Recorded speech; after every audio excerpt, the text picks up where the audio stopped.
everyone for coming today. We are going to be covering the Wednesday Daycare marketing plan. A little bit about our daycare. Wednesday Daycare is a small daycare in the town of Larimore, North Dakota.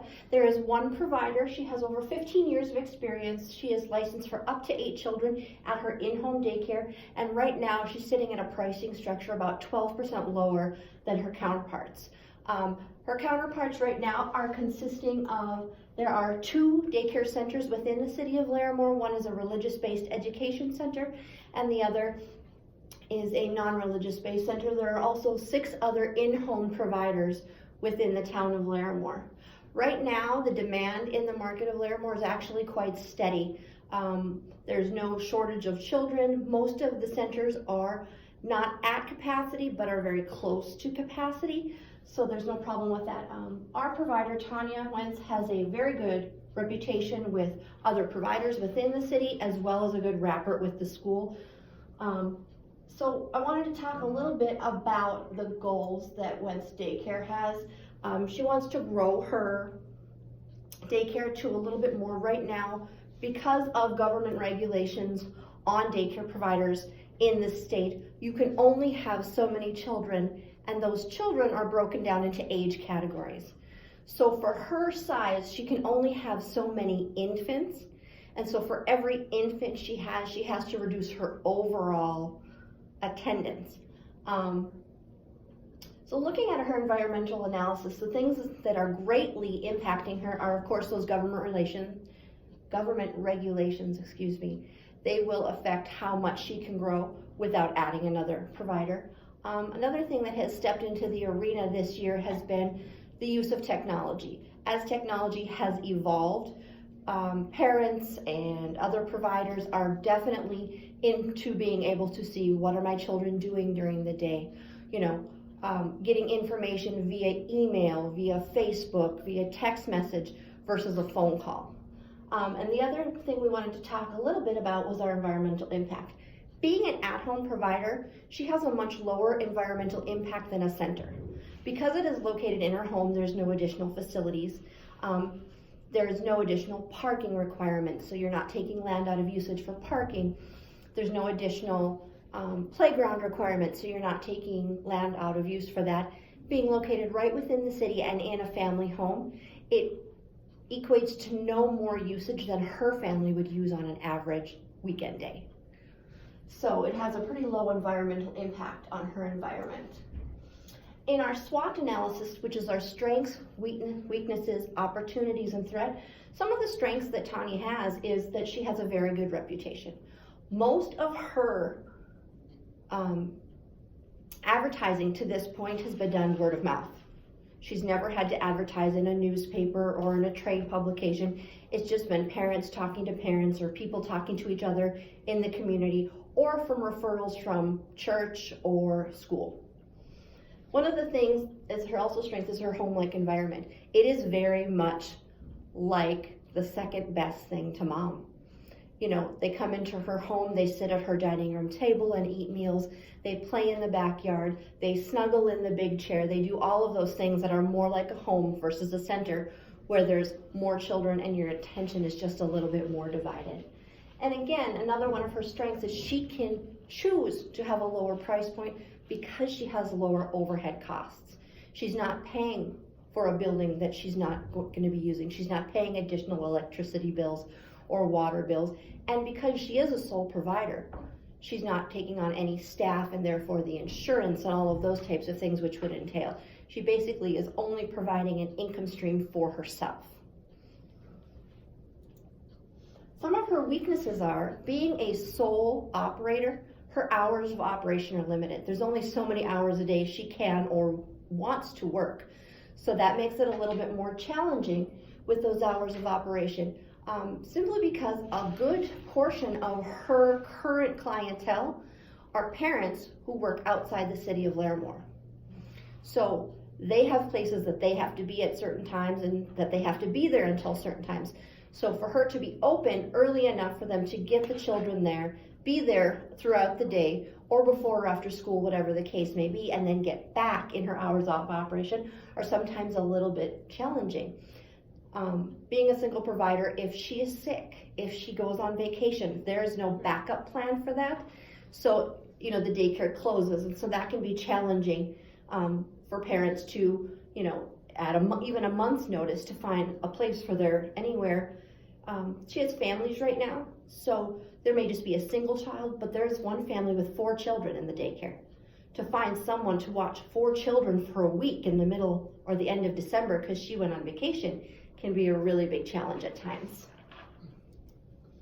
Some of the opportunities that Wednesday Care has to grow is right now in Larimore itself. There's a little bit of a baby boom going on. It used to be that there was very much a much older age group and a much younger age group, and that middle age group kind of grew up, got out of school, and moved away. So there wasn't as big of a daycare demand. Now what you're finding is they're treating the town of Larimore, where she's located, more as a bedroom community. And so you have those young families moving back in, and they're having babies. And so there is much more of a demand. With the economy upswing, it's finding it that there's just a little bit easier for parents to afford to send their children to daycare and go to work. Versus when the economy is in a very big downswing and wages are low, you're gonna have more parents opting to stay home rather than paying those costs to have a child in daycare. And some of the opportunities she also has to grow with social media. With the advent of Facebook and Twitter and all of those types of things, she really has an opportunity to be able to show, hey, this is what the kids are doing at any hour of every day. Look, we're doing arts and crafts. Look, we're doing outside activities. So it really gives parents a sense of ease in knowing that they have at least a glimpse of what's going on in their child's life during the day, and it helps them feel more connected, which in turn shapes their perception of her daycare. Some of the threats that to her business, the number one threat right now is, and it's going to sound terrible, is a religious group within Larimore.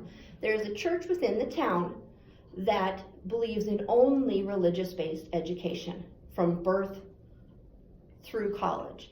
And so that church has steadily grown in recent years. And within that religion, women are encouraged to stay home with their children until they are of school age. And then the children go to a religious-based school, which of course is, if the church continues to grow at the rate it's been growing, there will be a significant portion of the population of that town that just requires no daycare services because they will be providing their own. Another one of the threats to her business is limited hours.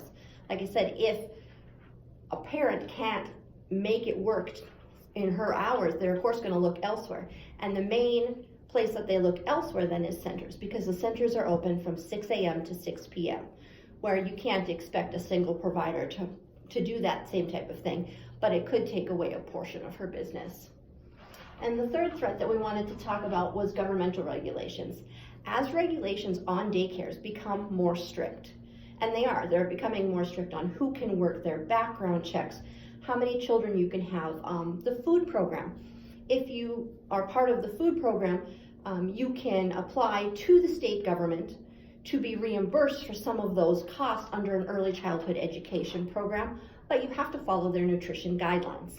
So all of those regulations really play into how much do you charge, what programs do you continue to use or accept,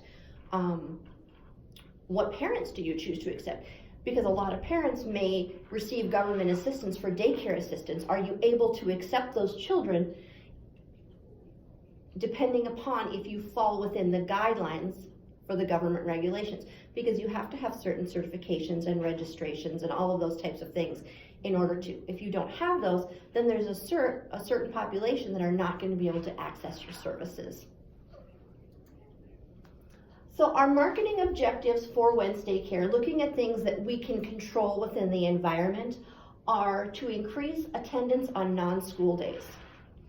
Right now, on school days that children are let out of school early, or Christmas break, or any of those types of things, approximately only about 40% of her children are coming to daycare on non-school days. Parents are choosing to use that time to take time off of work and just stay home.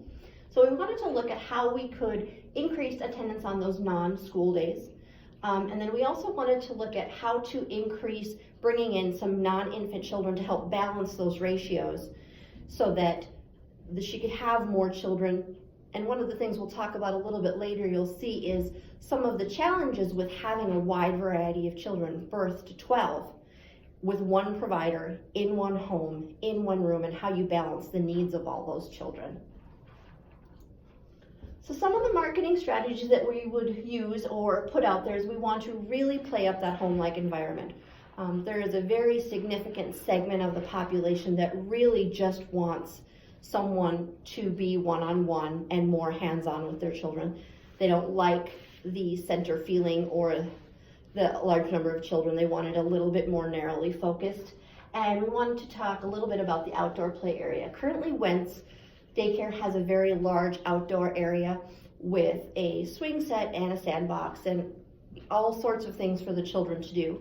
So there's a significant amount of time that children are allowed to go out and just play. They're not stuck in a building all day. They're not watching TV. They're not doing those things. They really get a chance to get out and exercise their muscles and work out some energy and get some fresh sunlight. And she does offer outdoor play area year-round. So they're getting it not just in the summer, but in the winter as well.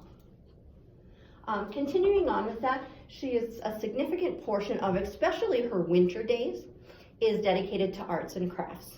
She takes the time and she works on a lot of what we consider preschool type learning. So we're learning shapes and colors and numbers, manual and physical dexterity. So that's a really big selling point to parents, is they are getting almost a preschool education, but in a play-based environment.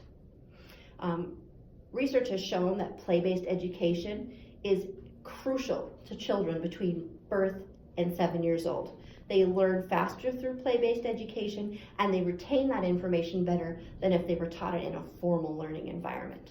So some of the things that we wanted to really bring to the forefront is how that education is happening.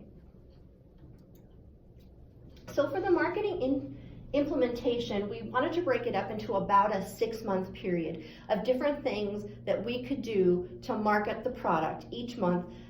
Being that she is a sole provider, she would have to do all of the marketing herself. And so in order to try to keep it not so overwhelming for her, we broke it up into, like I said, a 6-month period between January and June of the calendar year.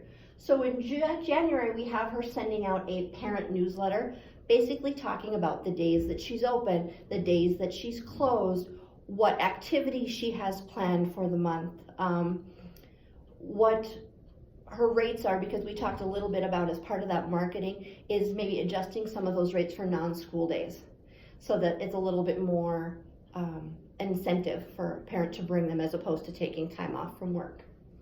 And in February, we wanted to kind of put a big push out. There's become a real big trend within the community of there's buy-sell groups on Facebook that a lot of parents are using to network to find goods and services. So we wanted her to be able to put out a post to those buy-sell groups with a list of her openings, her hours, what she's charging, just to try to get some of that foot traffic in the door. In March, we wanted her to contact the school with summer openings. Inevitably, there's going to be a parent who's going to call the school and go, I don't have someone to care for my child during non-school school days during the summer. Do you know of anybody? So contacting the school and just saying, if someone were to call in, these are the openings I have available. In April, we wanted her to contact other providers. Being a small community, everybody kind of knows everybody. So a lot of times, somebody will get a call and say, hey, do you have an opening? And they'll say, no, I don't have an opening, but I know that X has an opening. So just try to get that word out to the other providers of what her availability is. In May, we want to have her do kind of more of a formal meet and greet with prospective clients and children. As school is winding down, as she's looking to fill those summer slots, I think it's very important for her to be able to showcase what she does, bring them into her home, show them, during the day, what the daycare looks like during the day, look at the outdoor area, look at the meal plans she's providing so that they can get a good feel of what she does. Childcare is very personal. It's not, you know, it's not something you just do on a whim. It's something that you really invest a lot of time and energy and money into making sure that your child is well cared for. So I think that one-on-one meeting time during the day where they can really see the flow of her operations is important. And in June, just another newsletter out to parents and the schools of openings for after school. There are some regulations within the government about you could have this many children during the day, but in those 2 hours before school and 2 hours after school, there's a little bit of leeway to take on those extra children as long as they are not there on a full-time status.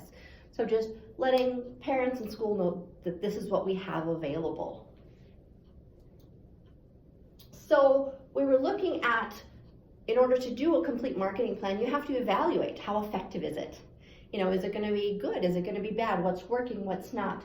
So some of the ways that we're going to evaluate the marketing plan is customer response. As she's doing these newsletters and these posts, what is the response coming in? Is she getting any response? Is she getting positive response? Is she getting negative response? With market expansion, is she getting those kids? That's a pretty quantifiable thing. You know, how many children did she get in versus before she did any marketing at all? To current, we're doing some marketing.